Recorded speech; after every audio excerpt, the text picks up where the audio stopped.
Welcome to a Trucker's Mind podcast. I'm Eddie McGee. It's your boy K Things. And we're back, man. Episode 302. 302. 302, man. All right. And this is going to be the last episode before the new year. Okay. Yeah. Well, you guys will hear it on 2024. You'll hear it on Monday. Yeah. We kind of like, we're almost like in the future with it. You feel me? Yep. Yeah. All right. I see what Keith was trying to do there. All right. All right, man. Let's get right into it. Cup of Noodles.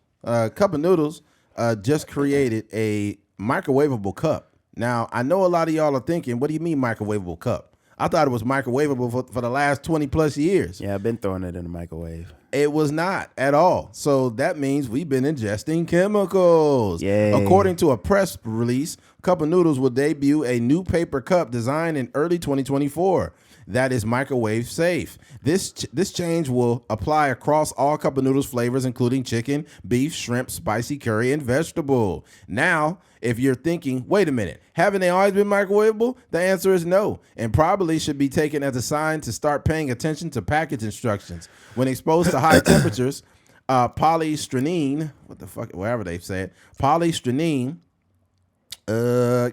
cups can melt or release potential harmful chemicals into your food, which is why the package instructions don't have a microwave option. Let's be very motherfucking clear here. You should not even be able to put food in a toxic container, right? So although we've been fucking up and we've been microwaving it, regardless of us microwaving or not, do you not think that hot water is going to also make the chemicals bleed into the noodles regardless? A microwave is different though. A microwave, if you put it in a microwave, it like fries the styrofoam. The hot water, it may do that, it may not. But what I'm saying is you've ever put like a plate, you try to reheat a plate of food that was on a styrofoam and it's like bleeding through, like it's like burning the thing. Yeah. Yeah, so that's different than, just something being hot water. Yeah. I still think that they've sacrificed our health so they could put out a cheap fucking product, though. I really believe, and there's been a lot of issues with companies doing this. The nonstick pans, those are toxic. There was a company that was making nonstick pans, and they were flooding out, they're pushing out the water into like this lake somewhere, and there were so many toxins that went into the lake that it infected a whole community of people, and they all got cancer. Yeah, that's crazy. Yeah, and you can look at the water. If you ever seen chemicals that get into water, it's got a little rainbow in it. You know what I'm saying? Yeah. And yeah, I just think that there are too many companies that have sacrificed our health. I'm old enough to remember when Gatorade was in glass bottles. In the 90s, especially like 93, right in there, all of Gatorade products, Snapple products, even soda products, they were all bottled. There were no plastic bottles for sodas in the early 90s. That didn't come around till later. The only thing that was in plastic bottles with soda were 2-liter bottles. That was it. That was the only thing. And all of these plastics are bleeding into everything. I think they even tell you not to leave bottled waters out in the sun because they bleed from the temperature. So it's like, bro, stop fucking putting this shit. And there was Joe Rogan was talking about this too. There's so much plastics in the water that is shrinking our taints. Did you hear that? Our tanks? Like a man's taints, like in between our balls and what is that? Your taint is in between your balls and your butt. They said it's literally scientifically proven that our taints are shrinking. Well, that's wild, yo. And I guess they said it's affecting our penises too. Well, maybe like older men should do that. Like if their balls start sagging, they should just start consuming plastic. Probably just start eating the plastic. Yeah. Having old balls got to be terrible. You know how hard it is to get around?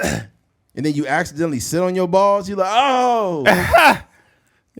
Your balls hitting the water when you take a doo-doo. Oh, man. Because I think what happens, though, is as you get older, your balls they fall a little bit. Yeah. And it's not that because having young balls is different. You get to sit any way you want, everything's fine. Yeah. But if you might sit the wrong way and then your balls get wedged in there. Yeah. And now you like, now you got to readjust yourself. Yeah. Yeah, it's a tough time, man. Yeah. Yep. Crushed balls ain't no joke. Yeah, crushed balls ain't no joke, ladies. You think it's funny? You guys think you got problems with your little period? Try smashing your balls. We ain't got tampons for smash balls. And That's then, wild. yeah, it's women have a high demand for us. And then during sex, they'll be like, faster, faster. And it's like, my balls only allow me to go this fast. I start going too hard, them balls Yeah. gonna start crashing and Yeah, bam, bam. balls clapping up against your cheeks is just not. It's not the move. That's painful, man. Yeah, We talking about noodles, right? that's crazy. I don't know how we got there. I don't know how we got to the cheeks. Be a I balls don't know turn- how we went from cup of noodles to doggy style. Balls turning into punching bag. You hitting from the back and it got the Rocky anthem. Dun, dun, dun, dun, dun. That was wild, man. Oh man, Crazy. but yeah, man. But yeah, I think personally, like, it is important for us to, I mean, for these big companies to put the stuff in stuff that's not toxic. But at the same time, it's important. It's important for people to read the what do you call it? Read the stuff on the package. It does say not to microwave it. I'll say it like this, right? If you park your car in a garage and you leave your car running, after a few hours, you're gonna be dead, right? Because of the exhaust and stuff like that. What? If you park your car in your garage, Oh yeah, you're gonna close kill the door, yourself. and Oh, you're yeah. gonna kill yourself, right? Mm-hmm. So should all the manufacturers around the world change the way that, you know, the cars are built because a few dumb people are, you know, they don't know how to just turn their car off, even though we know that's a rule that everybody knows, not to leave your car running while you in the garage. This is a little bit different because the contents of the product, which is the contents that we're buying, are placed into something that that is toxic itself. So that's the biggest difference. Like killing yourself with carbon monoxide and eating out of a container that you really shouldn't be eating out of in the first place. That's different. Like the way food is a completely different story. Like even when I used to haul milk, whole milk, and every 24 hours the trailer had to be cleaned out. Every 24 hours, which meant you got no more than 2 loads out of that trailer before you had to get it cleaned again, because food products, they literally can poison people. Like you're eating and ingesting something that can kill you. Yeah. So people that they tread very lightly in the food industry. That's why when you see something on a trailer and it says food grade, if it's food grade, that means that you have to have receipts, like literal receipts and tags of the last time that tank was cleaned out or whatever is cleaned out. Did you ever heard about the ice? Like getting ice from like a liquor store or something, how it could fucking kill you? Bro, those ice machines, they do not clean them out nearly as much as they should. You're talking about the like the soda machines? Yes, but the ice inside of it, Yeah. they took a little mini camera and they shoved it in there, and it was green slime in there and shit. Yeah, I believe it. Oh my God, it was so bad. I'm like, dude, I am not buying soft drinks from any of these places. I just ask for a bottle of water in most places now. Yeah. The soda from the fountain is fire though. What, the McDonald's one? Just even when you go to the liquor store in the summertime, that's fire. Yeah, you better be careful drinking that shit. All Yeah. right. Oh, here's what it says. People think I was playing about the shrunken taints. At least one study has found that if your taint is shorter than average, you are 7.3 times more likely to have a low sperm count than men with longer taints. Apparently, the culprit for shrinking taints is the phthalates in plastic food containers. What's worse is you can pass this down to your children. That's crazy, man. That's one study, bro. I'm gonna need some more. I'm gonna need some more studies. We could do that. Let's see here. Okay. I think it's affecting other things too. Let's see. Where are we at? Okay, plastics. What is this? Oh, this is an older study, but it says study warns plastics could be shrinking penises. Says there are lots of reasons to use plastic, but this might be a shock. Chemicals in everyday items, from household cleaners to food packaging, can damage a man's penis and make it smaller.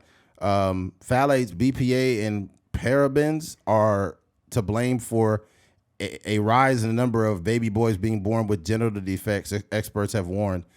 Dr. Andrew Pask and Mark Green from the University of Melbourne said in Australia, penises' birth defects have doubled in recent years due to plastic use. Wow. I'm glad I was 19. I'm glad I was born in 1985, man. They were getting, is it just smaller? That's what they say? I guess that the plastics are affecting like our sperm count in us, and it's being passed down to them. Mm-hmm. But the good thing about being born in the 80s is I still got a nice sized penis. So I don't have a problem with plastics didn't get me yet. I'm dead. I'm just playing. But yeah, the man. The future of penis just gonna be small penises. We're gonna be like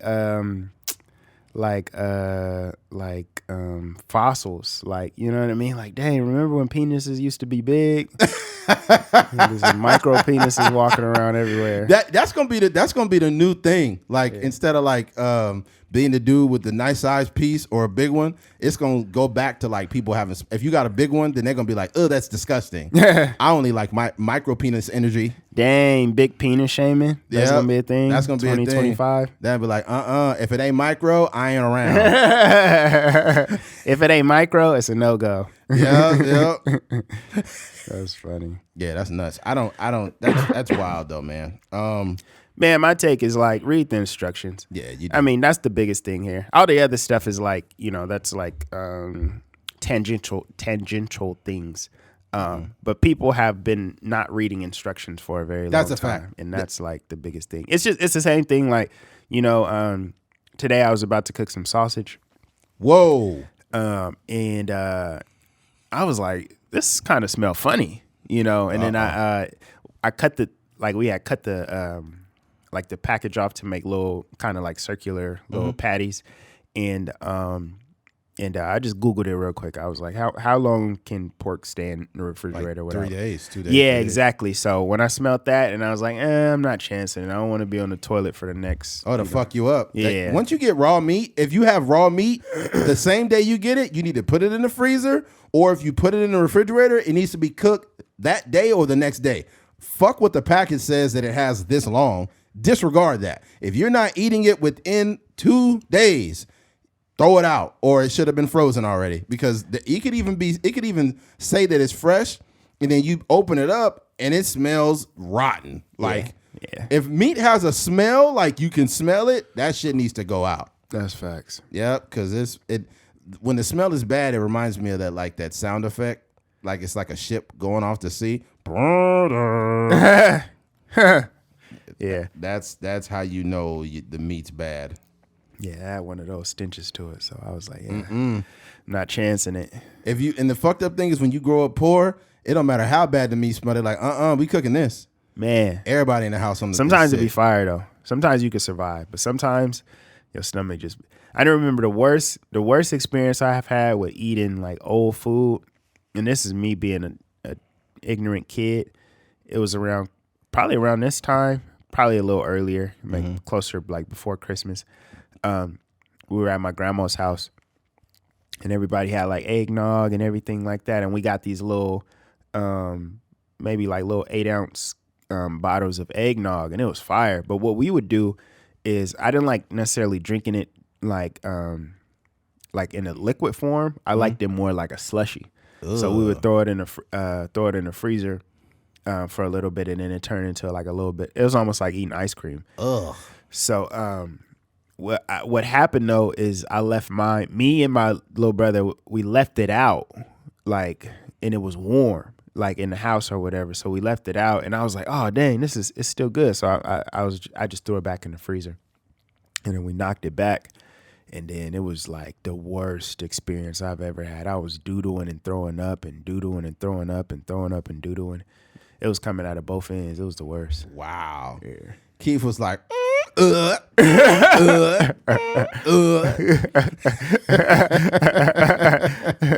Poor guy. Yeah. Yeah, that shit's nasty, man. I'll never fuck with eggnog. Yeah. You know what's wild about like New Year's is I remember I was in the 7th grade, and one of our next door neighbors was having a New Year's party, right? And it was, at that time, it was me and my dad and my sister and my mother had just left the household due to some situation. But I've mentioned it briefly here before. But anyways, we go over to the next door neighbor's house. They got like some little food going or whatever like that. And then one of my neighbor's friends had came over, and she was really intoxicated. Like she was really drunk. And I was a little kid, so I didn't know what was going on. And she kind of like started like pushing up on me. Mind you, I'm in the 7th grade, but I'm probably like in the 7th grade, I was about like 5'9". Yeah, probably like 5'10", 5'9". Mm-hmm. And I didn't know what was going on. I just thought she was being nice. And then my dad was like in the kitchen talking to the neighbor and whatever. And then my neighbor was like, hey, that's my neighbor's son. Get away from him. Right. Oh, dang. And then my dad was like, what the fuck? And then he's like, hey, son, we getting out of here. The lady was trying to fuck me, and I was in the 7th grade.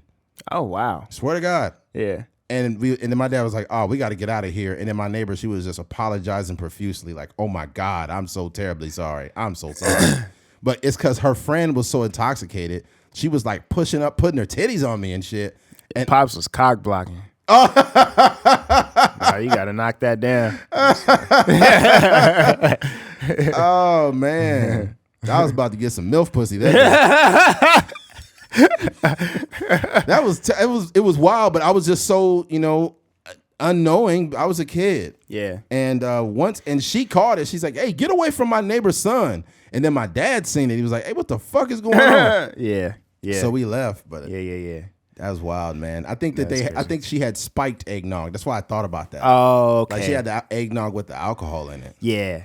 Mine was spiked a different way with poison. Yeah. You had your shit had fucking, what do you call it, botulism in it or whatever. You had a science project. Yeah, salmonella in mine. Yeah, another thing too. If I go to someone's house and they're like, "Hey, can I make you anything to eat?"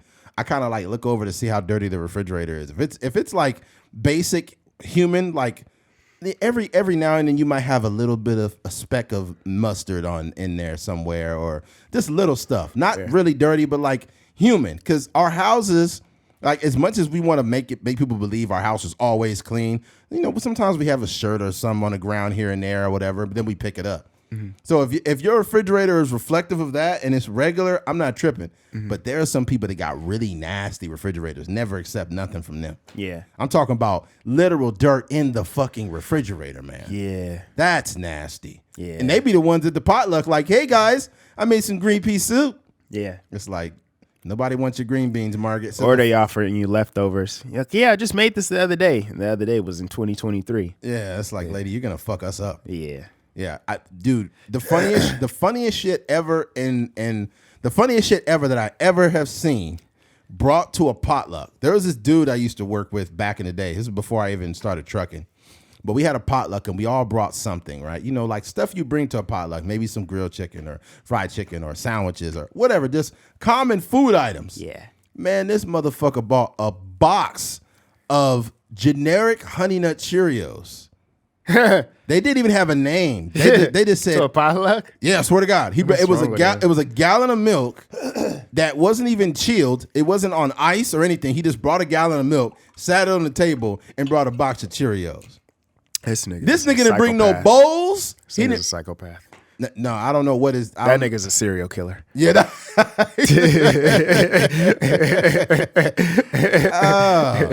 And then it was a generic cereal on top of it. No name. He probably bought it with food stamps too. He probably did. The funniest thing about generic cereal is there's always this fictitious animal on it. Yeah. It's like in between a pig, a bear, and a cat. Yeah. And it'd be like Bobby-O's. Like, who the fuck is Bobby? And some random color, like, like a pink lion or something. Yeah. Like that. Jerome Crunch. Who the fuck is Jerome? And how did he get a cereal, man? What's going on?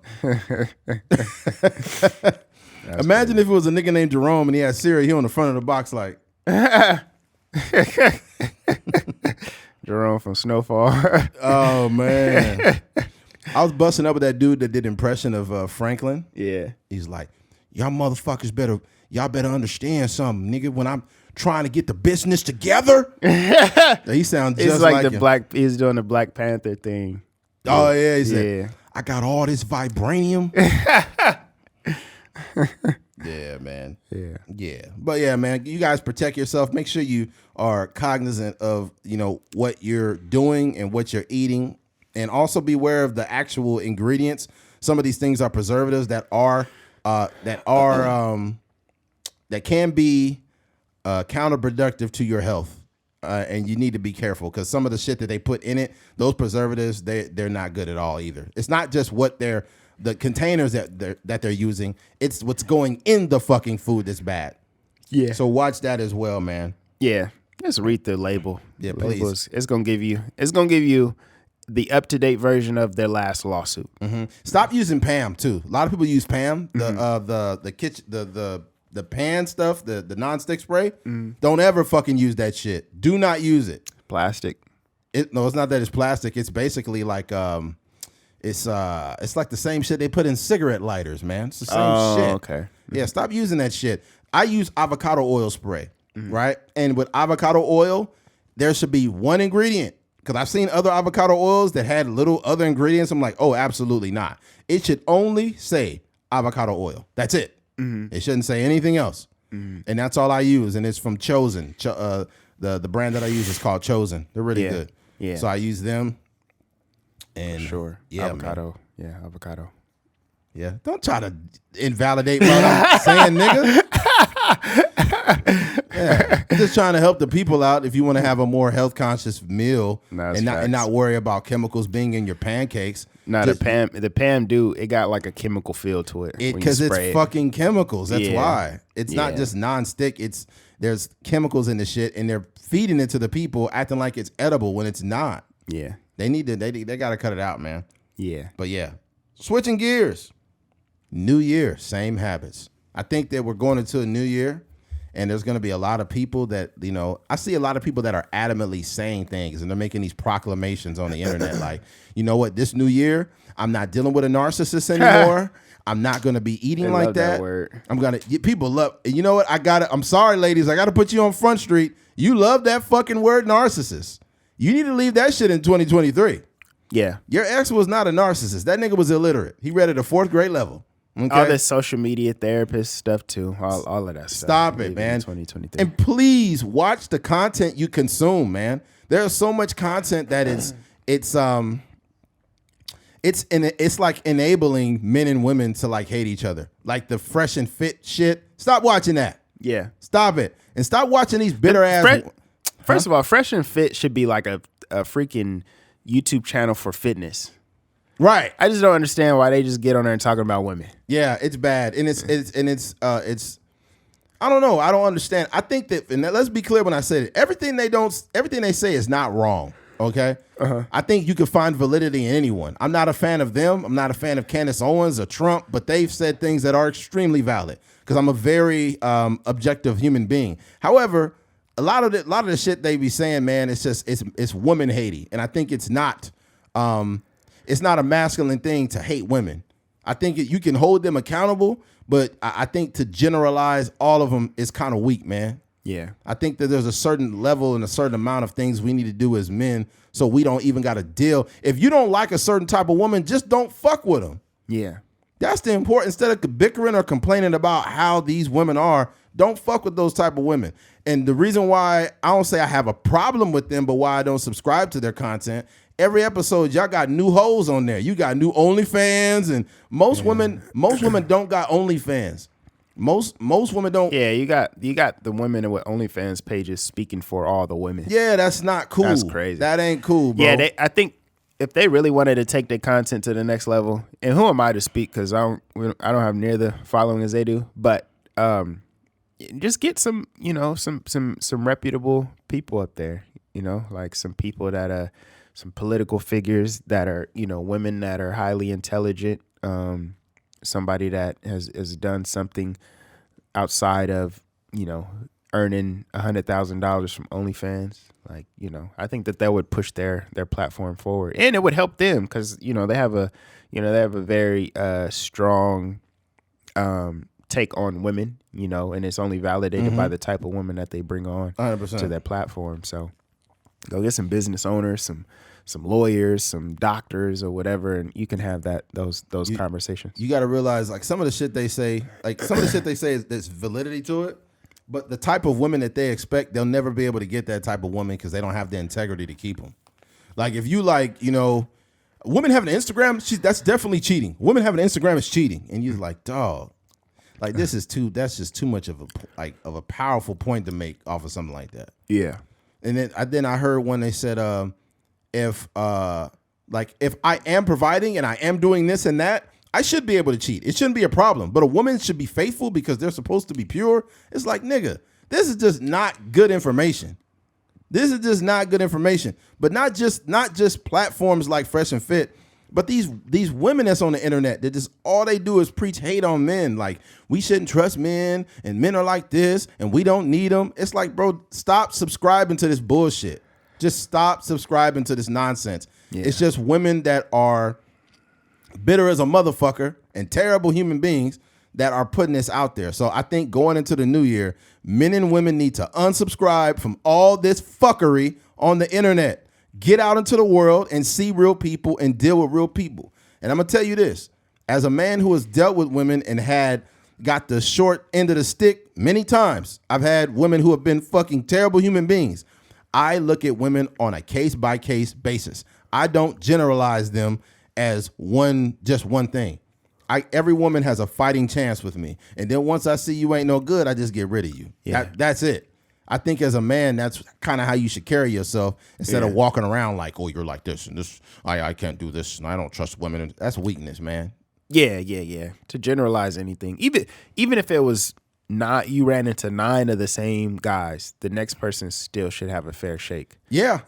Yeah, but here's the thing though. You just said something, right? I think if you run into 9 of the same girls or a woman running 9 of the same guys, you got to ask yourself, what's attracting me to these people?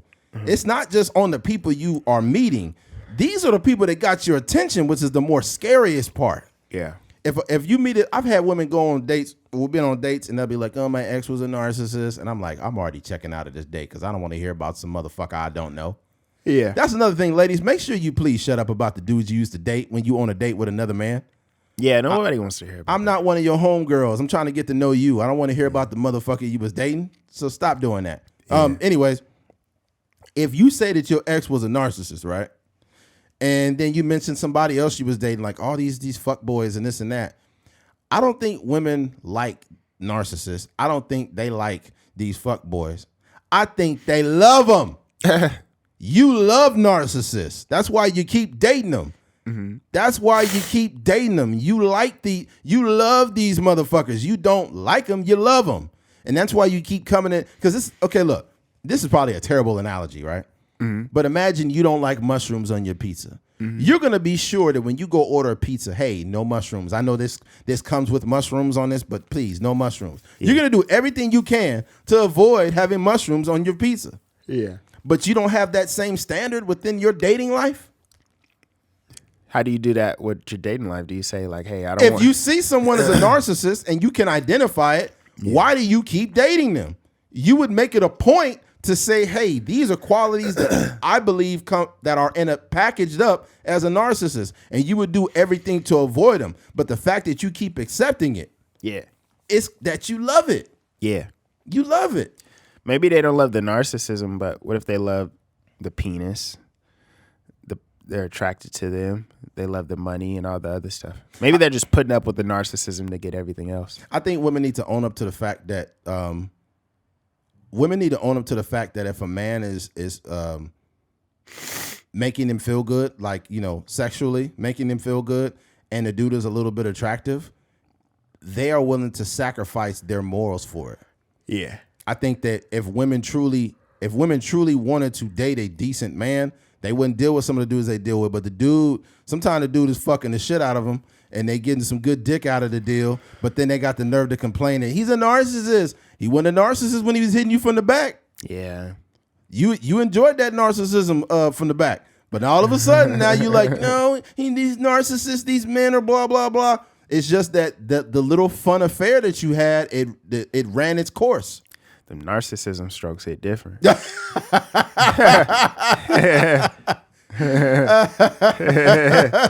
Women be having sex with niggas. The dude be like, I hate you. I hate you. Oh my God. Yeah, but that's the truth too, man. I think that as men and women, we gotta own up to the lack of integrity that we have with the people we deal with. Yeah. Right? That's one thing that we need to leave in the old year is the lack of accountability that we have. It's easy to call somebody a narcissist and you go into the new year saying like, I'm so done with this. But habitually, that has been a lie. Mm-hmm. You have been a liar. Every year you've done the same thing. You know what's funny about what I've noticed, at least I've seen this shit with men, but what I've noticed with women is they will break up with a dude, leave him, and get a carbon copy of the same motherfucker. Yeah. Your ex had a tattoo on his face, now the new nigga got a tattoo on his face. Yeah. Your ex drove a motorcycle, now the new motherfucker drive a motorcycle. Your ex worked in the oil fields, now this nigga work in the oil fields. It's the same. You are gravitating to the same motherfucking shit, and you don't have no accountability for it. Your ex beat your ass, the new nigga beat your ass. Yep, except the old nigga beat your ass. Now the new nigga he left-handed, so he beat you up with his left hand. You getting a left jab and a right jab from the new guy. The new nigga is ambidextrous. Somebody gonna say we making domestic violence jokes. Gotta cancel us like Matt Rife for some shit. Nah, man, it's that needs to stop. Also, we need to stop. First of all, none of us know what life looks like in the future, and we make these huge proclamations. We may not be around. We're like, oh, well, as soon as this new year starts, I'm doing this, and I'm cutting people off. That's not how progress works, man. Mm-hmm. Progress does not happen until you have momentum. Me and Keith have almost 6 years of podcasting. Mm-hmm. If success was to fall in our lap, it never fell. We worked for it. Mm-hmm. There's a big difference. You cannot start a podcast in 2024 and in 4 months you want to quit because you're not getting the numbers you want. That's not how it works. Yeah. Everybody wants a microwavable reality. That's not how it works. Mm-hmm. If you don't carry any momentum into 2024, then you're really not serious about the things you say you want.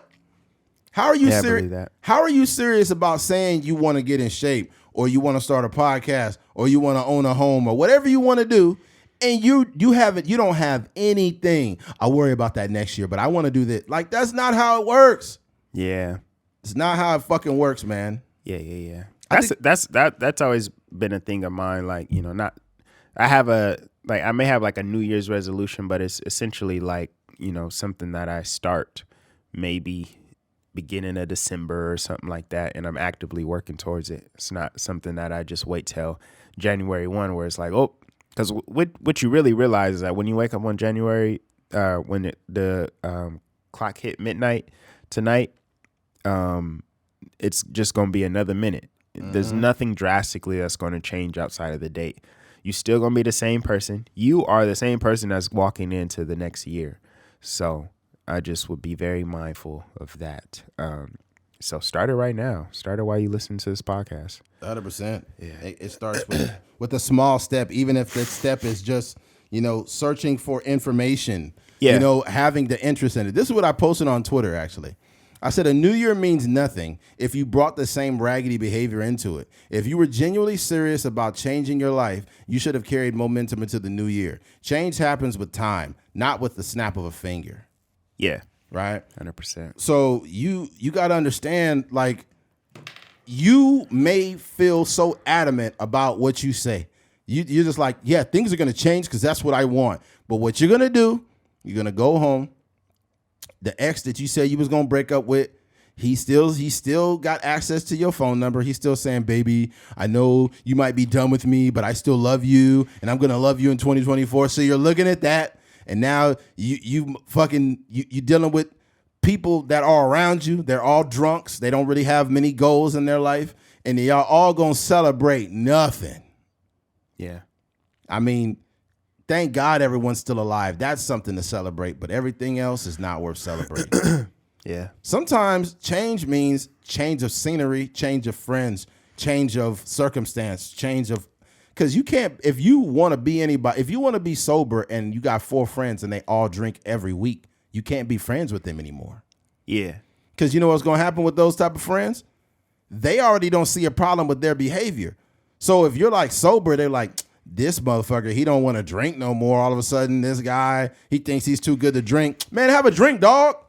Man, have a drink, dog. Yeah. Look, Yeah. just bro, you know you want to drink, homie. And then you're like, no, I don't want to. Just one drink ain't going to hurt you. One drink ain't going to hurt you, bro. Yeah. One drink ain't going to hurt you. Yeah. They're enablers. They're not friends. Here's the thing. If you do have 4 friends that are alcoholics or they drink a lot and they know you want to stop drinking, if you come around, they need to put all their beer up. Yeah. I'm talking about when you come over their house, it shouldn't be one beer sitting in the motherfucking living room. Not one. Yeah.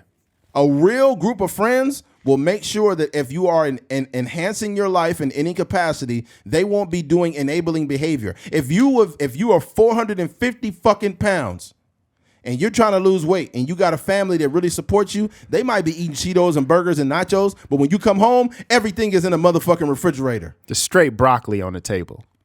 I didn't say all that, nigga. Brussels sprouts. They're going to do things that show you that they support you. Yeah. Right? When you come, and a lot of times you got to fight through the people you love when you want to be better. Yeah. You got to fight through them because they may love you, but at the same time, they really don't believe in you because they think they know you. They do know you, but they've known you your whole life to be the person that ate Cheetos, Doritos, and nachos every day. And now you say you want to change, and they're like, he'll be back. I think that's part of it, but I also think that people don't.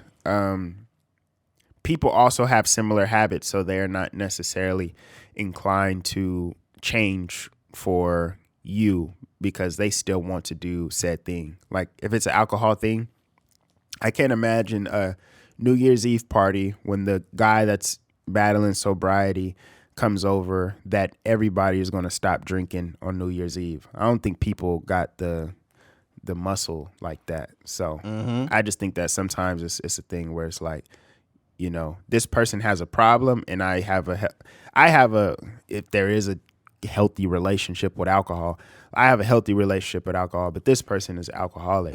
I'm not going to change just because he's coming around. Like I'm still going to drink my drink, but you know, he need to learn how to handle his own or cope with his own stuff. Yeah. I mean, well, people are going to really think that way when they have a problem and they're not even considering the people around them trying to better themselves. Yeah. So, I mean, at the end of the day, man, sometimes in life, you don't like disown people, but you just literally grow apart. I would say too, sorry to cut you up, but I would say too, like, I think that's the most important thing, being able to have the discipline for your own dreams, because you're going to get pulled in many different directions. You know, like there's going to be some recital or, you know, there's some party or there's something or somebody wants to do this or somebody wants to hang out. And none of that stuff aligns with your dreams. You know, if you want to be a podcaster, if you want to be a comedian, a writer, or whatever the case may be, a filmmaker, you know, all your dreams are very time consuming. And most people don't care enough to actually help you find the time. You know, all they're going to do is jam pack your schedule with stuff that they want to do, you know, and and that's why you got to have enough discipline to say, I'm not going here. I'm not going here. I'll do this, but I'm not doing that, or whatever the case may be. So yeah, me as a, you know, filmmaker, podcaster, nobody is going to make the time for me. You know, it's up to me to delineate the time to do all the things that I want to do. So yeah. That's true, man. I think people got a lot to consider going into the next year, man. I just don't play yourself, man. I think the number one as far as a resolution, it should be to show and prove through actions and not words. You can post things on social media and say, you know what, I'm not gonna drink beer and I'm gonna do this. And it's like, bro, you can tell us that and we could even like your post. We could clap for you, all that. But what does it mean if you did it for 2 weeks and you quit? Yeah.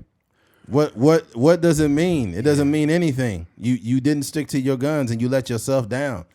I could only imagine how many people have passed away, and when they died, they had an instant realization that, like, damn, like, I wonder what life would have been like if I didn't keep quitting. It was one dude that blew his head off, right? This dude literally committed suicide, right? but he failed because he woke up and he lived through it. But he shot himself in the head, and the moment he said that he did it, he was like, what a fucking idiot. I can't believe I did this. Yeah. Like, he instantly regretted doing it because he had so many things in life that he wanted to accomplish. He thought about his family. He said he's seen a slideshow of everything in his head, and he lived through it. But he's like, that was instantly one of the most regrettable thing I had ever done in my life. Yeah. You know, I think, like, that's probably, people need to listen to those people. There's what the fuck was that noise? I don't know. That's weird. Probably a bird. Yeah, something on the AC or something. Man, these birds is aggressive too. When they land on that AC unit, they be like, yeah. These birds need to get a job, man. Their job is surviving. Oh man, hey, bro, what's up with and this? Look, I'm sorry, I have empathy for the homeless, but what's up with the homeless, dog? They'll be like, hey, you got some change, and you tell them, no, I'm sorry, and they'll be like, you got Cash App or Venmo? I'm thinking like, why are you homeless with Venmo and Cash App? Yeah. Like, this is new level homelessness, yo. Yeah. I think in the future we're not even gonna have physical cash. We're gonna be scanning cups. They're gonna have a cup with a code on it, and we're gonna scan the code and give them money. Yeah, have a little QR code. Man, this shit different. Yeah. How the fuck you got Zelle? Yeah, it's different day and age. Yeah, it is, man. Man, I told that story. I don't know if I think I did tell that story on the podcast. And this is before I was even podcasting, many years. But this homeless dude, this black man, he said, man, I need some food, man. I need some food. And I was outside of El Pollo Loco. Yeah. So I said, I got you, bro. So I went inside, and they had like a combo at the time. It was pretty fairly priced. Yeah. It came with like a bean and cheese burrito and like a chicken burrito and something else. It was a cool little combo. Came with a drink. Yeah. So I got El Pollo Loco food is good too. Yeah, it is. Just went there yesterday. But I got that for him. It came with a drink. This nigga came into El Pollo Loco, and he said, oh, man, I didn't want that one. Swear to God. And I lost it, dog. I lost it. Yeah. I lost it. I said, man, fuck you, man. Wow. Yeah, I lost it. Get out of here, man. Somebody else could use that. Yeah. And he's like, but you picking for me, man. I didn't want that one. It's all relatively the same items. But I was like, man, fuck you, dog. Fuck you. Yeah. And he was like, and then the lady at the register was like, oh, he always does this. Really? Yeah, the lady working at El Pollo Loco. So he probably didn't want the food at all then, huh? Did he want food, or he just wanted the cash? I don't know what he wanted. He said he needed food, and I went and I ordered some. Yeah. And he said, I didn't want that one when he came in there, and I fucking lost it. And then I took the food with me, and I left. And after I left, I realized I was wrong for that. Yeah. And the reason why I was wrong for that is when you do something out of the kindness of your heart and people don't accept it, that's not a moment to get angry at that person. Mm-hmm. Like, if you did it from your heart, then that's where it should be. That's the end of it. Yeah. That's the end of it. You shouldn't be yelling and screaming at somebody because they didn't accept your kindness. Yeah. So, like, even then I realized that, and I never found that dude again and apologized to him. But I genuinely would not apologize to him. But I just have to take a moment from that and be more self-aware. That's real. That is all you can do. Doing something, there should not be an expectation from someone doing something kind. Even if you get them something and they take the burrito and say fuck you, you just be like, hey, well, I did my part. Yeah, because you don't want your kindness to be attached to some reaction. Because then you're just doing it for the reaction, not because it's out of the kindness of your heart. You don't want your kindness to be attached to an expectation. Mm-hmm. So when you do something kind, or like, I've held the door open for women many times just because that's who I am. And there have been a ton of times that women didn't say shit. Mm-hmm. I'm not going to say like, man, why are women bitches? Like, that's not okay. Instead of taking that approach, just say, hey, man, some people just don't react to kindness. Yeah. Some people just don't acknowledge when you're being kind or being a decent human being, and that's okay. That you don't hold the door open for motherfuckers to treat you like, oh my God, thank you so much for holding the door for me. Yeah. If I'm holding the door open for you, that's because that's how I was raised and that's who I am. I'm not holding it open for you to be bowing to me after I open it. Yeah. You know? That's real. So it's just, I don't know, man. It's a lot to learn. It's a lot to unpack from that, man. Yeah.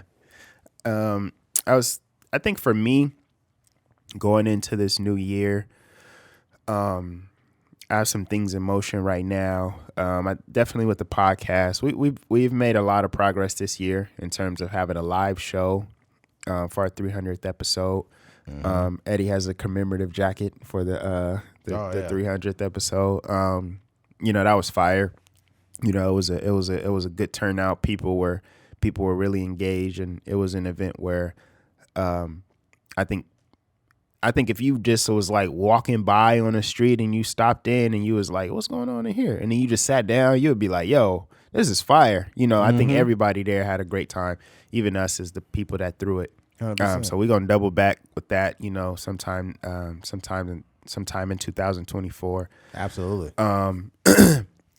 Bigger and better things, just trying to build our team, build our squad in terms of like, having more people a part of our team, whether that's a producer or, just more guests, more voices, to hear on our podcast.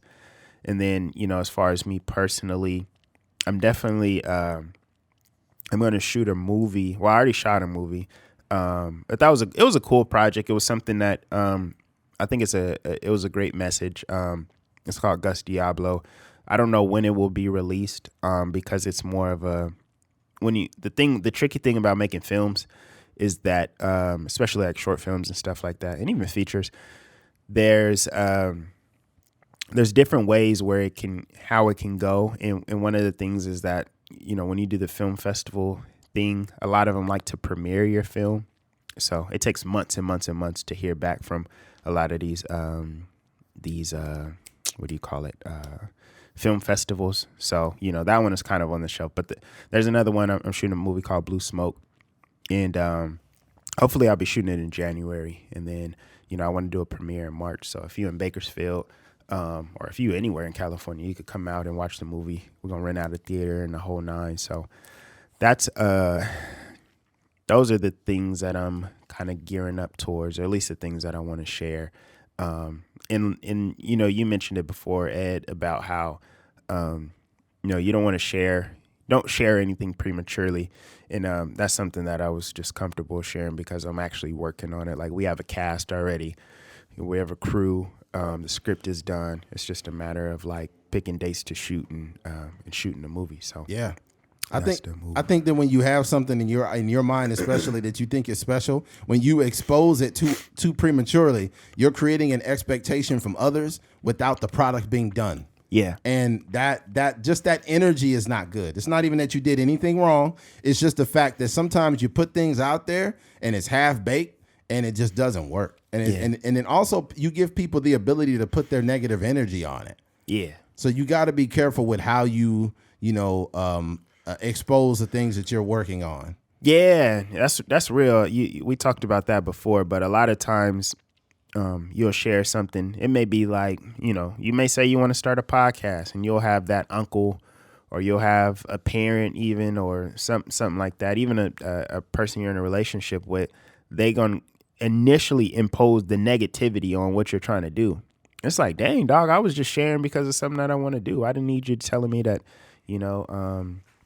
that's expensive, or that takes up a lot of time, or, like whatever. I think that, initially, for me, anytime somebody has ever shared, like, if it doesn't involve me, it's different. If they say like, man, we can do this or we can do that, it'll be dope if we start this or we shoot this, then I'll impose, I'm not going to say it's negativity, but I'll impose like a realistic version of it, because like, it's not my, responsibility to, execute your dreams. But if it's just you, like, hey man, like I was thinking about, writing this book, and I've been working on it for a little while, and, I'm looking for a publisher right now, whatever the case may be. I'm like, go for it, that, because I think that anybody trying to do anything, for me to impose some sort of negativity on it's just one more roadblock for them, to get to their dreams. So. There's some people that have, and I've seen this. I think you could compare it almost to building up an old car. Like, You'd be like, hey man, I want to get a 64 Impala and I want to renovate or not renovate. I want to restore it. And they'll be like, man, that costs too much money to do that, man. It'll take too long if you do it by yourself or whatever. Yeah. And then let's say you 21 years old and you find the frame. All you find is the frame to the car. That's all you could afford at that moment. So you got the frame. You probably got it sitting there for 5 months before you could do any type of work to the frame. And then you go from the frame and you're like, hey, I found some doors. And then you find some doors and put them on. And then you got some tires you put on. You got the suspension work done after 4 years, 5 years, and it's taking a long time. And it's like, man, you still haven't finished that car? All of a sudden, 9 years later, you got a fully built, rebuilt 64 Impala on hydraulics, and it took you 9 years, but you still got it, though. Yeah. You still got it, though. And there's a lot of people that have that reality. Man, I knew kids, bro. It's some dude I knew. His dad was building a hot rod when we was in the 5th grade. Mm-hmm. And that shit took forever for them to build. And now he driving around town. Yeah. So it's like, and we obviously we in our late 30s. Yeah. And I remember they was building that thing back in like 95. Yeah. So that's the thing, man. Like, if you allow people to put their negative energy on what you're working on, they're going to create a timestamp when it should be done. And, you know, oh, that's still not finished. It's just a projection, though, you know, because a lot of those people, I would say there's two things. It's a projection, and then there's also somebody that they may not necessarily be projecting, but they just don't believe in you.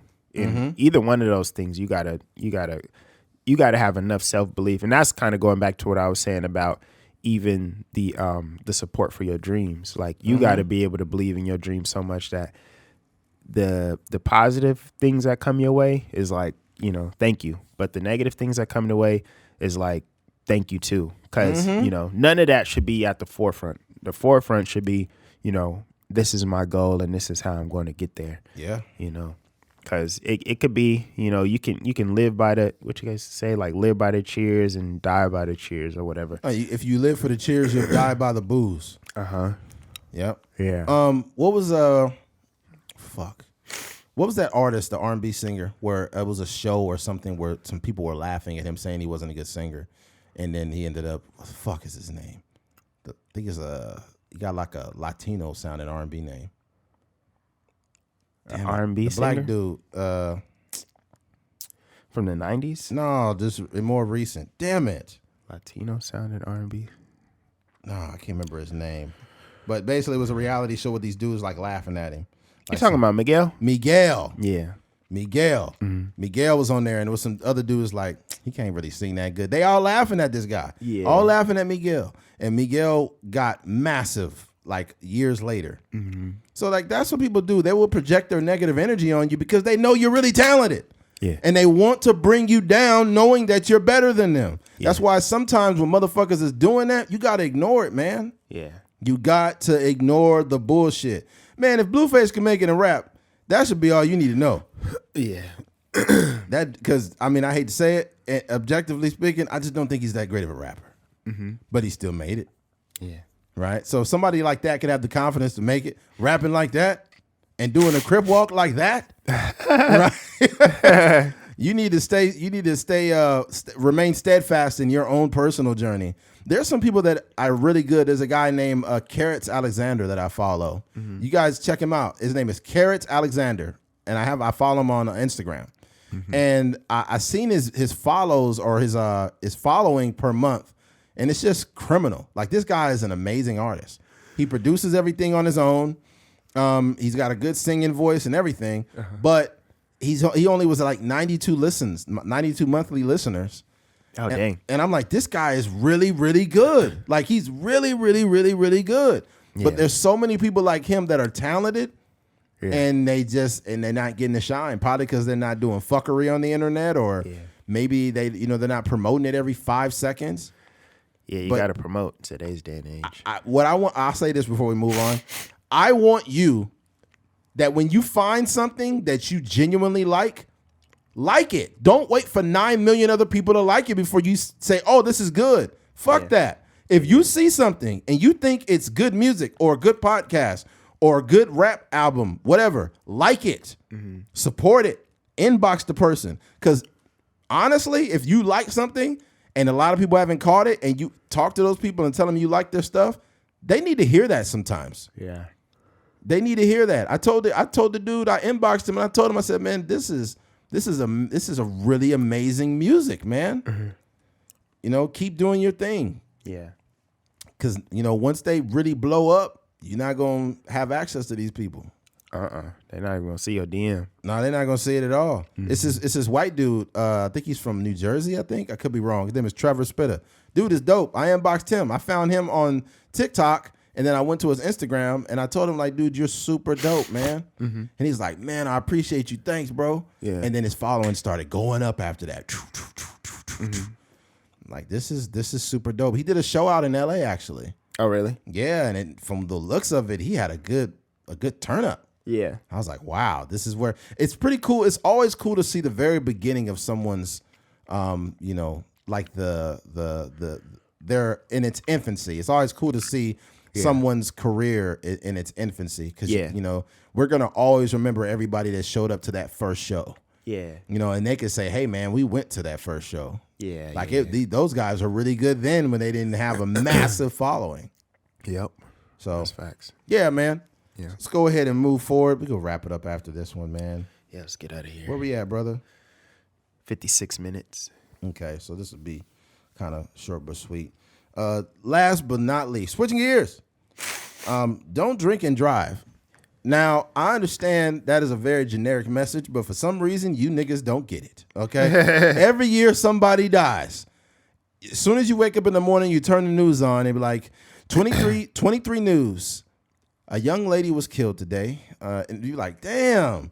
Every day. There was one like 2 years ago where there was a girl. She was a college graduate, and she had just graduated. She had a son. She was a single mother, and she died coming from work. God dang. You know, so a kid won't get to see his mom. And the motherfucker that is drunk, they never die. They never die. It's a bunch of drunk motherfuckers still alive. Yeah. You know what I'm saying? It's like the beer creates a force field around you. Give you superpowers. You throwing a whole Hadouken at innocent people. Yeah. Okay. And you live, but the person dies every time. It's like, dude, I'm gonna say this. This is gonna sound horrible, but I rather the person who is reckless. I rather no one get hurt. But if someone gets hurt, I'd rather you flip your car over and you get the punishment than innocent people. Yeah. Because it's you that's drinking. It's you that's causing problems. I said this one time. My dad said, Eddie, don't say that. I said, I hope a person that is drunk flips their car over 20 times that don't get a scratch on them. Mm-hmm. And what I meant by that is I want you to feel the death that is happening to you at that moment. Yeah. I want you to feel the sobering emotions that come with you being irresponsible. So when your car is flipping over and it's smashing the gravel and it's smashing the gravel and then it hits a pole and wraps around a tree, I want you to feel the death that you can impose on others, and that you can wake up the next day and sober yourself up and stop drinking and putting yourself and innocent people in harm's way. What is it that draws people to drinking and driving? I get the drinking part, but like, what is it that draws people to be like, man, I'm driving home right now? They call alcohol spirits for a reason, because alcohol awakens the spirits that are within you. A lot of them being, I'm not trying to get conspiratorial, but demonic spirits. I've seen people that are kind, that when they drink, they want to fight people. I've seen people that are quiet and peaceful. When they get drunk, they cry and they're just emotional alcoholics. Yeah. It awakens the spirit that's deep inside, the bad one. Yeah. And it comes out. And you are doing things and you're not even in control of yourself. Yeah. And you are getting in a car because in your unconscious behavior, you think you're okay to drive because you're not even driving your own behavior. Yeah. And you get in a car and you wrap it around a tree or you drive off a cliff, and it's because you don't have control. And more importantly, not just that, the people around you, a lot of them are enabling the behavior. Mm-hmm. I've had to save lives and didn't realize how instrumental I was in saving lives. It was 3 girls that went out to this party, and all of them got shit faced. No one had enough responsibility to be the designated driver. So all the girls out, they sloppy drunk to where they could barely walk. They getting in the car, they all slung out the car, they could barely get in it, and I snatched the keys and I called her mom. I was only 22 years old, and I called her mother, and her mama came and picked them girls up. Don't you know, and ladies, you need to be, I'm just telling you this, when you're drinking, not only do you have potentially the same fate as everyone else, but when a woman is inebriated and out of her mind and drunk and in public, do you not think that there are predators out there that will try to rape you? It's people out there will see you in a moment where your inhibitions are low and you don't have control, and to them, they are predators and they see prey. You need to be in a situation where you are around people who are safe. You need to be in an environment where you're not with your car. In fact, you shouldn't even have your car. Leave it at the house and Uber where you gonna go. Yeah. Create plans that don't even involve your car. I would say though, I don't know what the alcohol spirit is, but I have an uncle that's an alcoholic, and he's gotten a few DUIs. But he'll tell you, even when he's drunk now, like, nah, I'm not driving. I'm not getting in there, because he knows that if he has another DUI, that they're going to send him to prison. So I don't know what the difference is between him and some other people or whatever the case may be, but like you said, you got to put a plan in place, or, I don't know if you got to snap out of it or whatever the case may be, but it does not work. And like you said before, it's never a situation where the person hurts themselves. It's always like, we always get to see them getting sentenced in prison, and then the family of the victims is sitting in there, and they got pictures of, two children and an adult or a grandpa or something that's like posted up inside of the courthouse. So yeah, it's one of those things. People got it. Like it's like honestly no excuse nowadays. Even like with the driving services, but even more than that, just having like friends and family around. Like a lot of times people be having DUIs leaving from events where it's like 30, 40 family members at the house. Yeah. As far as it being called spirit, it's being called spirits because it's distilled, right? Mm-hmm. This is why they call it. It's like a nickname. However, I feel the name spirits is still relevant to a person's spirit when they get on that shit and they get drunk, and there's something inside of them that comes out that's not them. I've seen people that are peaceful that drink and they want to fight people. I've seen girls that are quiet, and I'm dead serious, and y'all can attest to this. I've seen girls that are quiet and peaceful and respectful, and they get drunk and their friend got to stop her from being a hoe. I've seen it 1,000,000 times. Girls want to go in the room and fuck somebody just because they had a bunch of Hennessy, and they don't even act like, huh? Anything happens. Yeah, they don't even act like that with nobody, but they drunk and their inhibitions are low and they're behaving and doing things that are not them. Yeah. Bro, I've seen girls that been out with their homegirls, the designated driver. I've seen women be so frustrated because she got to be the mama out of the friends. Yeah. She got to stop her friend from being a hoe. Then she got to stop the other one from fighting. And they're like, girl, we need to get out of here. And there's one girl that's mad as a motherfucker because she got to grab these two grown women and take them out of there. Let me be a hoe. Just stop. He want me. I always wanted him anyways. Just let me go. And then the girl, if the friend get mad enough, like, you know what? Fuck it. Go with him then. Go with him then. You get exhausted after a while, and then the girlfriend is just like, man, I'm leaving. And then, then they have to. And then the sad thing about it though, I'm gonna say men, we need to adjust our behavior, because it'd be the dude that's not even drunk, but he's so thirsty, he'll be like, yeah, come on, let your friend be like, your friend want to be with me, let her be with me. Yeah, why you tripping, girl? Let her be with me. Shit, she a grown woman. She want to be with me, then let her be with me then. Yeah, she chose up. It's good. She chose up. It's all good. Yeah. Like, I ain't let my friend go with you. She chose up. Sometimes women need to cock block. For real though, sometimes women need to cock block because the dude that's not a trustworthy dude. Now, I will say this. I've had women cock block on me where I'm talking to the girl and the friend come up and just like play interference, and I'm thinking like, you fucking up, because I'm actually a good dude. You don't want to block this. This is good cock. This is good. You don't want to block me. This ain't plastic cock. Yeah, this ain't plastic. Yeah, this is organic cock. Just let your friend. I got a long taint. Yeah, they do. Long taint energy. No, but it's crazy though. I've had women block me for no reason. Like the girl will be into you, and then the friend comes by like, girl, we need to go. We need to go. What are you doing? And she's like, oh, Eddie, it was nice meeting you. I have to go. My friends are leaving. I'm like, oh. That's crazy. Yeah, it happens a lot. I think sometimes, too, there's an element of women that are being responsible and trying to protect their friends, but there's also an element of jealousy sometimes because a woman, they can see their friend getting attention from a man they like. I've seen that too. Yeah, a woman, they'll like a dude, but the dude don't like them, but he want to get with her homegirl, and she blocking just for the sake of blocking. Yeah. And it's like, man.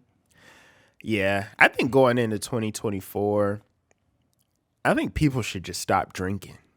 Like, just cold turkey. Because you just hear, I mean, I get the experience of it and, just having casual drinks with your friends. But I think for the most part, like, it's just bad experiences. Whether you arguing with people or you driving or, it's like, or, there's people that drink so often that it's just a part of their day. Like it's a part of their daily ritual. And I'm just like, dog, y'all gotta switch it up. I see people that get in arguments and confrontations and they literally don't know why. And if you're the only person that is able-minded and not intoxicated, you're looking at it like, what the fuck is wrong with all of you people? Yeah. None of this is worth arguing over. Just shut up. Yeah. Just shut up. They're like, every year they do this and they talk to me and they're yelling at me and I feel attacked by all these people. And you're like, shut up. You're just drunk. Yeah. You have no fucking idea why you're even crying. Just shut up. Yeah. And it'd be like, the cousins and the uncle or the boyfriend, and they're drunk and they're like, I don't give a fuck. I don't care.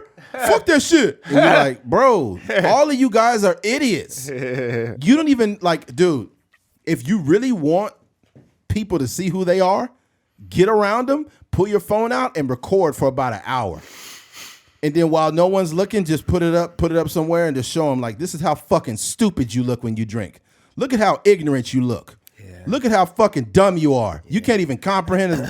You misinterpret everything people are saying. Yeah. And it's like, dude, with me, I drink, but I'm not a drinker. I hardly could drink. If you told me you don't drink for a year, it would be too easy for me to do that because I hardly drink alcohol. Yeah. Right? Yeah. So for me, I don't want to get in any situation.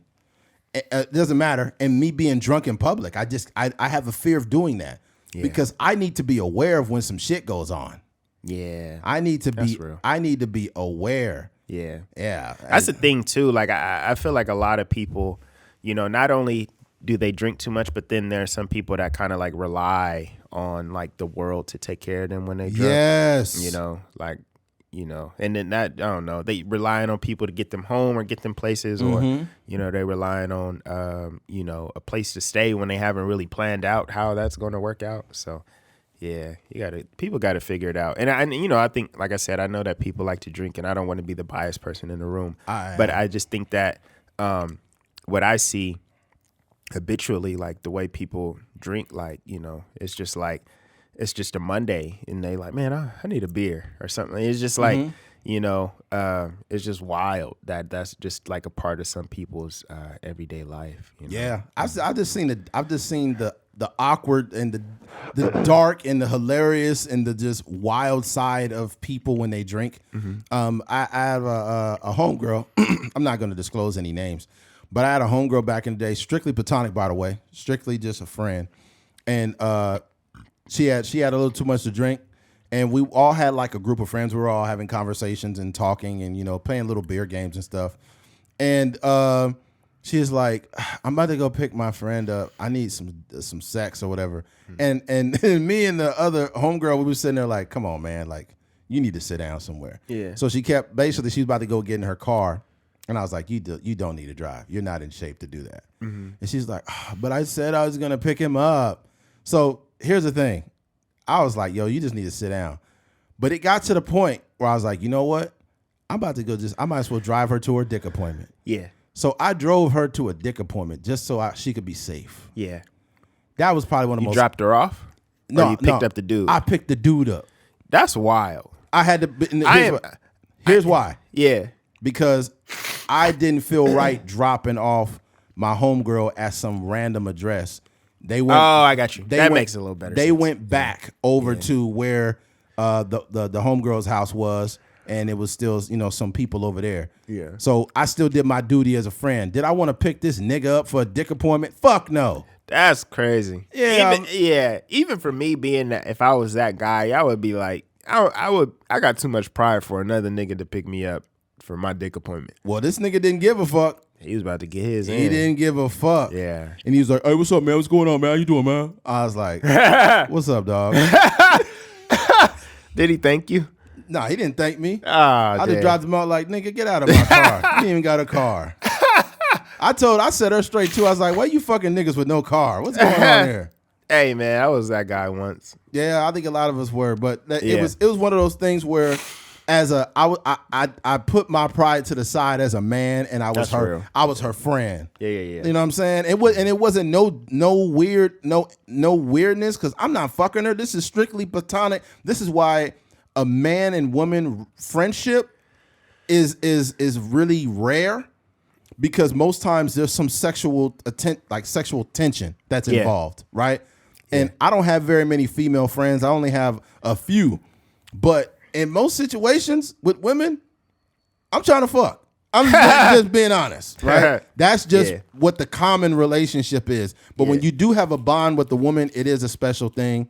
Yeah. And it is important to be a friend, not just some dude that's like, man, just go here. I'm gonna drop you over here at this dude's house. Yeah. I'm like, nah, if I wouldn't be able to live with myself if anything went on, Yeah. So I took her to a safe spot. And then then I got some reports, and I was just busting up laughing about what they were saying about that whole ordeal once she got dropped off. Like what? Like just in there yelling at somebody else's house in the back. Oh, she was getting smacked down? Yeah, she went over there and got smashed out. I said, man. Crazy. Them drunk yells is different, I said, man, you lucky that people wasn't judgmental in there on you.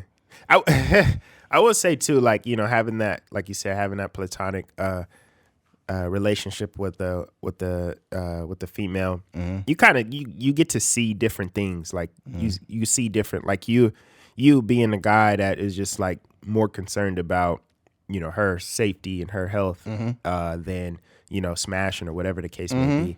Like you get to, I know that there's a girl that I know in college.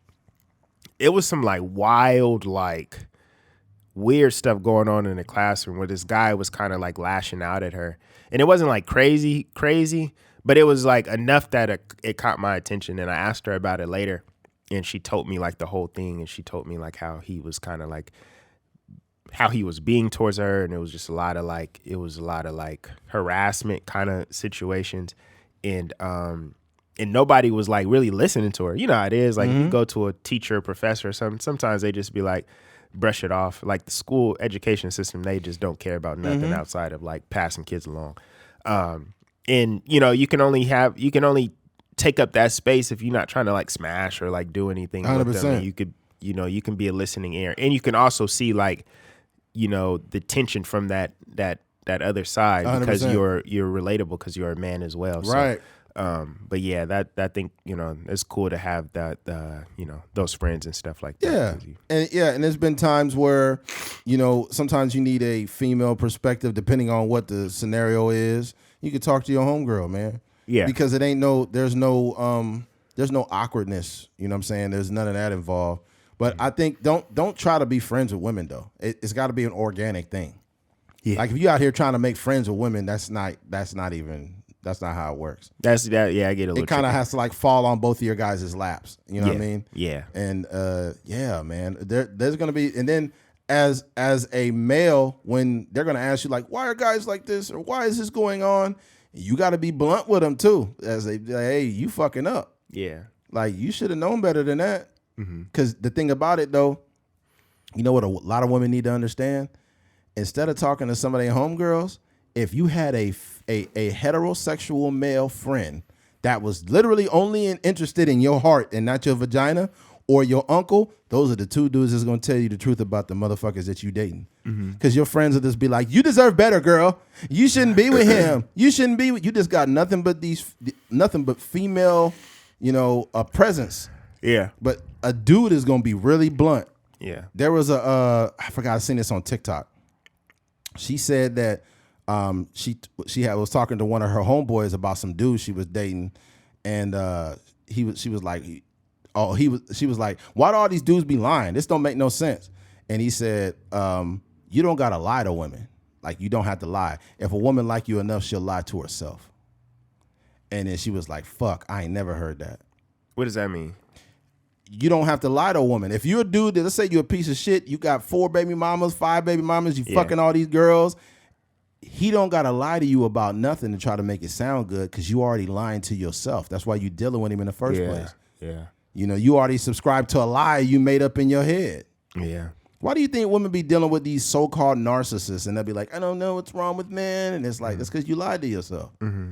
You lied to yourself enough to believe that this motherfucker was a solid human being. Mm-hmm. A lot of that is your fault. A lot of the liability is on you. Mm-hmm. It's no different than a dude that complains about women that want his money.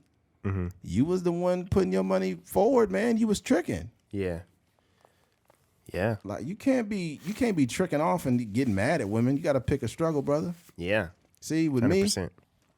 me, I'm not tricking because I ain't got money like that. I do okay, but I'm not gonna be. I don't ever want to trick on nobody, because the truth be told, I don't want to keep that expectation up. Mm-hmm. That's gonna cost me too much money.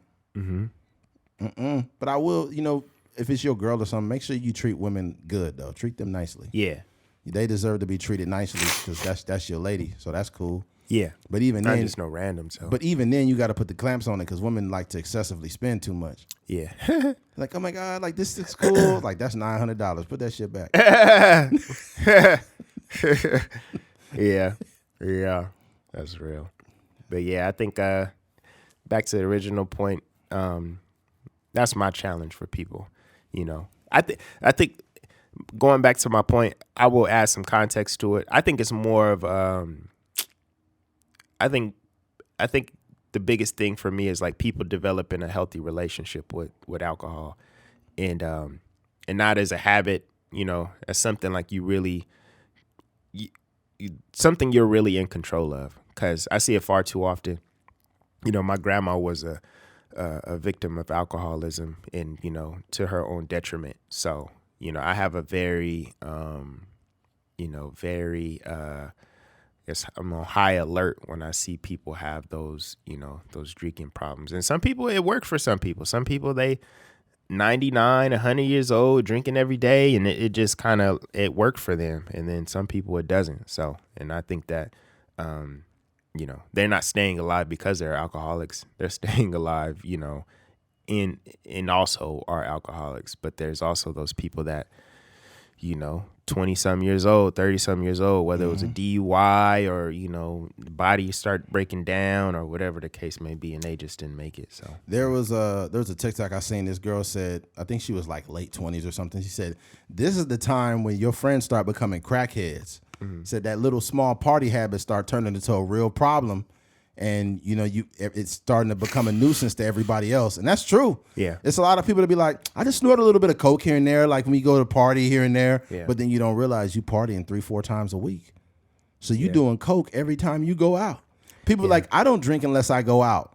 You've been out 4 times this week, right? Be out all the time. You wanna know the pattern of an alcoholic? I'll tell you right now.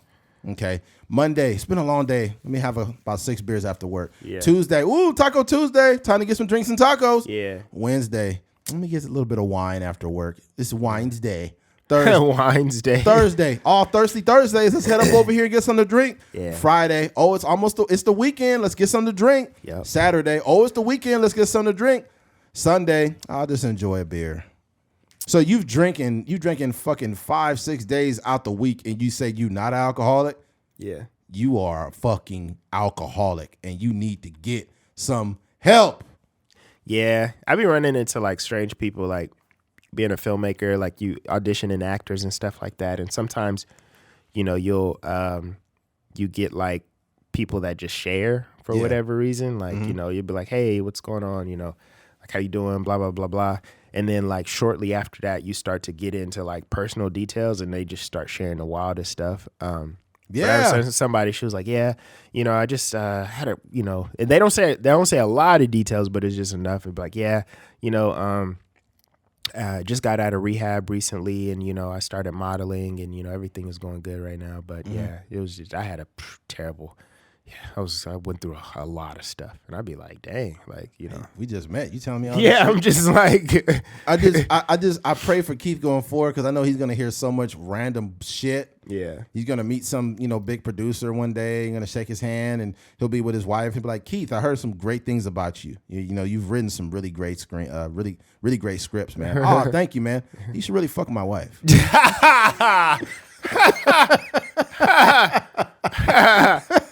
Oh man. I'll finance your movie if you stick your cock in my wife. You're like, what the? I'd be like, oh man, that's crazy.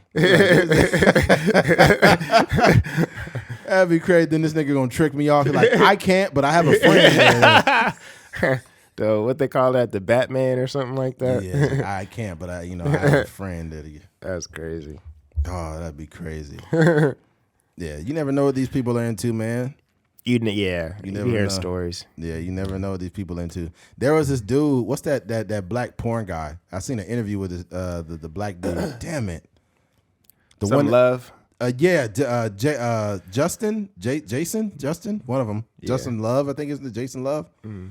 I think it's Jason. He was on Jason Love. He was on Horrible Decisions podcast, and he said that before he was, I guess, even in the industry, people used to pay him to fuck their wives. I believe it, yeah. And he said there's more people like that than you would even expect. Yeah.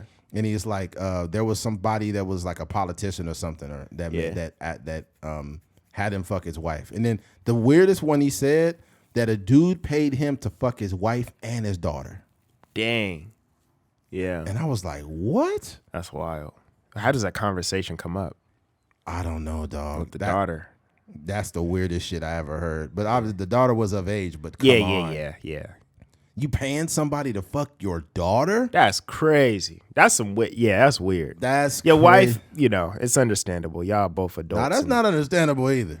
I'm just saying, like, from that context, it's understandable. But I don't know in any world where it makes sense to have somebody smash. Once you letting people in your bedroom, you need to break up. Yeah. Like, you fooling yourself if you think y'all could just keep having threesomes all the time. Because you know what? I'll be real. Most threesomes benefit men. They don't benefit women. Mm-hmm. And the reason, and that's why, like, I couldn't, if I'm married, I don't even want to produce. I don't even want to present that as an option to my wife. Because she already going to know I'm going to want another woman. So imagine we dealing with other women, 2-3 years goes by, we having sex with all these different women. And then she's like, I was wondering if we could bring a man into the bedroom. That's what happened with Adam 22. That's not, He was doing all them threesomes with women and, sitting on the couch and smashing all these different porn stars. And then all of a sudden, she got busted open by Jason Love. Yeah, don't people be really fooling themselves talking about this polyamory, like, I'm in an open relationship, whatever. You're not if it's open, it's not a relationship. Yeah. Stop fooling yourself. That ain't no relationship. See, the problem is going to come when all of a sudden you having all these threesomes with all these girls, and then one day your girl come in there with a dude, and now you standing there, and this dude is piping her down. Yeah. And you're like, oh, man, I got to get out of here. Yeah. Yeah, that ain't it, man. Yeah. Leave the threesomes in 2023, man. Yeah. That's a good place to leave them. Some of y'all like, oh, no, Eddie tripping, man. That's crazy. Like, nah, me and my homie stay running trains on my wife, bro. Oh, my God. It's been working out just fine. We happily married. If you a dude and you comfortably keep having threesomes with another dude in the room, you kind of might want to question your sexuality a little bit. Yeah. Yeah, that's got to be like, come on, man. People be like, yeah. And it'd be like, in the vagina and the booty hole is right here. So... And niggas be like in both at the of same them. time. Oh, that's crazy. Yeah. Man. Your legs touching? Nah, that's not good. Oh. Your balls is touching. Nah, I'm good. Oh no. That's bad. That's OD. Balls touching. You better hope you got a shrunken tank. You gonna have this long ball. Man, let's get out of here, man. Yeah, man, I got it. All right, man. Well, look, I'll send it off with this message. We're going into a new year. That is 365 calendar days. If you figure out something that you really need to work on, just know within that year, you may not even finish it, but you might get 30% done. That's not bad. You might get 50% done. That's not bad. But if your ass done did it for 5% and quit, you weren't serious about it. Okay? So let's add a little bit of integrity and let's add a little bit of intention to the things you say you want to do. Okay? If you've made it to the end of this episode, we appreciate you. Thank you for listening to a Trucker's Mind podcast. I'm Eddie McGee. It's your boy K Fings. And we're out of here, man. Have a happy new year. Happy New Year. Wear protection. Peace. Peace.